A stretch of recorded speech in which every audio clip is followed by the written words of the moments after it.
Hi guys, and welcome back to another episode of Developing Dallas. So in this episode, we're going to get 3 very good elite players into the team and players in positions that we have needed to upgrade for quite a while. So we're going to get the 94 Byron Jones in, and he actually has 101 jumping. So hopefully every aggressive catch that goes his way, he'll be able to win. Just because he's reasonably tall anyway. I think he's 6'1 or 6'2.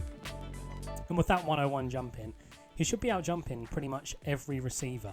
So hopefully that'll be a huge upgrade in that department for us.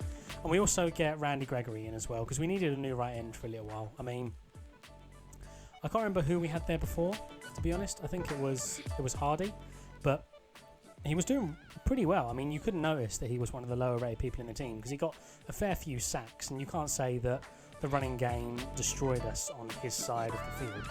But hopefully Gregory will just add that little bit extra that we need. He's really quick. He's a bit like he's a finesse player, so he's all about speed. Once he gets off that block, he's gunning straight for the quarterback. So hopefully that will really benefit us, and we'll be able to get a lot more sacks and hopefully get the ball on offense a lot more and make some more plays that way. But I'm also thinking about putting Hatcher into the team as well. As you can see, he's actually higher rated when he's at left end or right end. Not really sure why they changed. I think at the start of the year he was a left end card and they changed him to a defensive tackle. But I'm going to play him a defensive tackle since that actually is his position on his card. But I might move him to right end and put Crawford in defensive tackle next episode. I just want to get Gregory some game time in. If Gregory does perform really well, obviously we'll leave him in and leave the team as it is. But we'll see how we do in the game. But as per usual, guys, if you want any specific players into the team, comment down below. I always go through the comments and I always pick out the ones that you guys want me to put into the team. Obviously, I can't please all of you, otherwise the team would be full at the end of the next episode. But if you comment down below, I'll definitely look at it and I'll be putting them in, hopefully, in the episodes coming up. But this is the checklist for you to go through. As you can see, we haven't got too many people left, obviously. There's a few big names left too. I'm not sure whether I'll put in, which leads me on to the second part of what I wanted to talk about, was I might potentially only do 25 episodes in the series. So we'll get in a few players up till the 25th episode. And maybe on the 25th episode, we'll just play a few games with the team. You know, see how the team does when it's the best potential team we could get. And then I'll move on to a different team because I don't want to spend too long on the same team in a series because we've already been doing this one for a little bit over a month and I want to get some new teams involved. And I've got a few ideas of teams I want to get involved. Also, comment down below what teams you want me to get involved as well. If you guys have enjoyed the video up to this point, smash a like on the like button. Let's try and get 15 likes. Subscribe if you're new. And as per usual, now I will jump into a game with a newly upgraded team. So, jumping into today's games, we actually have 2 game highlights in today's episode, and both times we're actually starting on defence, which I am loving at the moment. I mean, so many players on defence are just making play after play in the games. I mean, thank you to everyone who recommended using DeMarcus Ware or really wanted me to use DeMarcus Ware, because he has been just another level of good. But this guy here, starting off, he makes nice read there early on. You know, I didn't have anything out wide there. I thought I'd go just cover 1 early on, which really didn't work out for me. He just tore me apart, and he's a nice little juke on his run there, fighting his way forward, gaining the extra yards, getting 2 first downs in 2 plays, about 40 yards in total I think it was from 2 plays, so not the best start for me.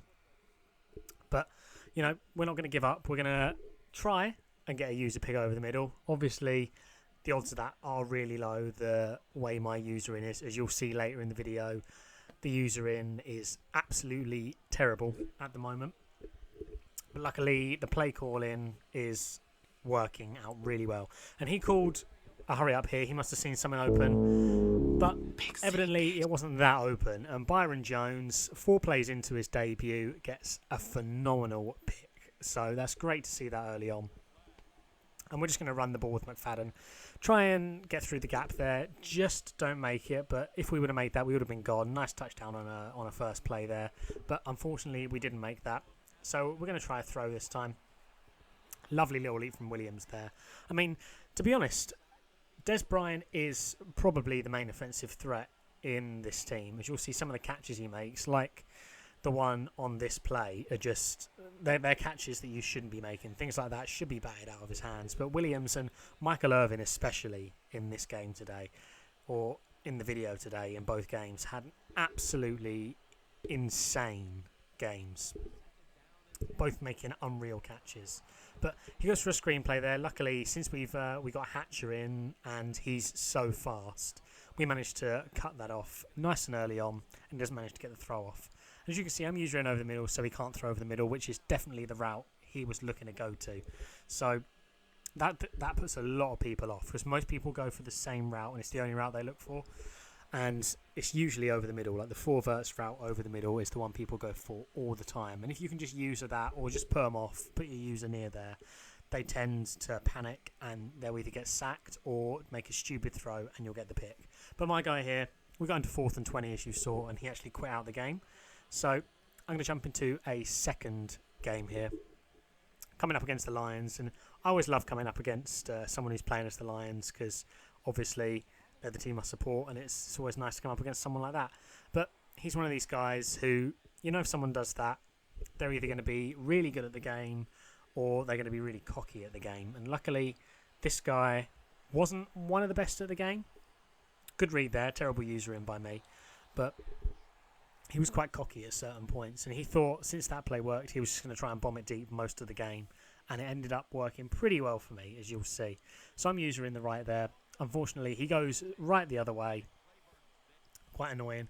Really want to get a nice user pick for you guys, but it's not something that I'm great at. I tend to just, even if it comes near me, bat it down. As you'll see here, I actually clicked the button, but just out of range of the catch there, which is quite annoying. So it would have been a nice little play there, but luckily he didn't get the pass off, which was the main thing.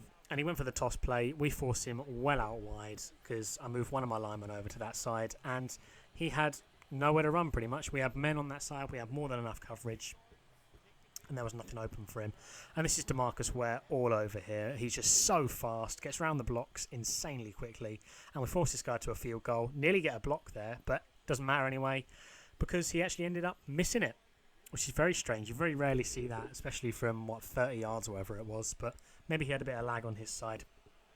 And this is Michael Irvin coming up with some insane catches in this drive. As you can see, he had 3 people on him there, and he comes down with it and pretty much gets us the first down. I mean, I think we had to fullback dive that in.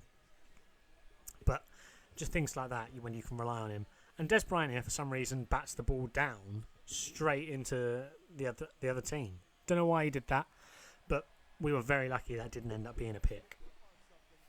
But I'm trying different plays, as you can see.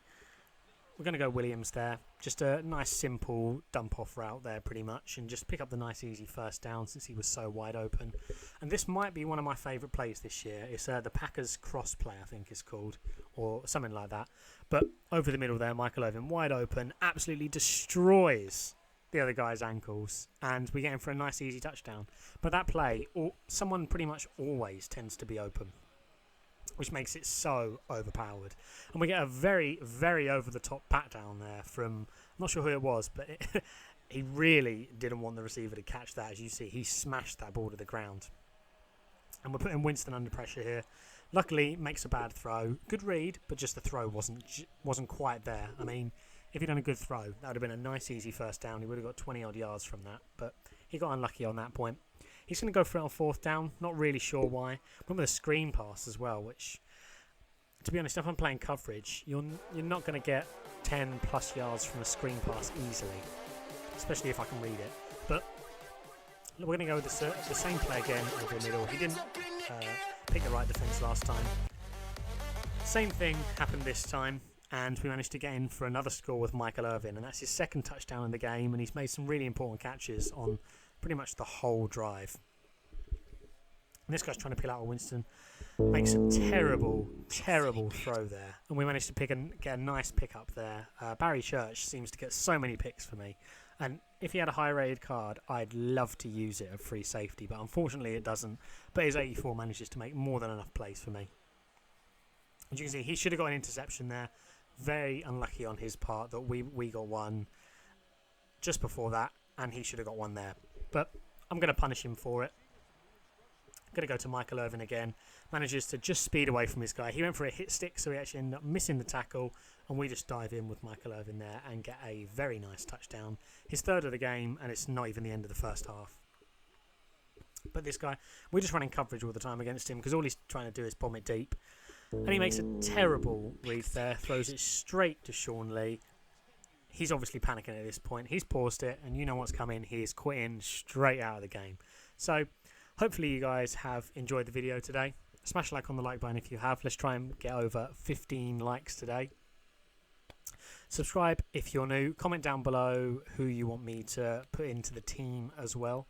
I'm always, up for suggestions. If there's a certain Cowboys legend you want me to put in the team who hasn't actually got a current Cowboys card, let me know, because people like DeMarcus Ware have just been phenomenal for me. So if you want that to be part of the series, let me know down below. But I'll see you guys tomorrow for another Developing Dallas video.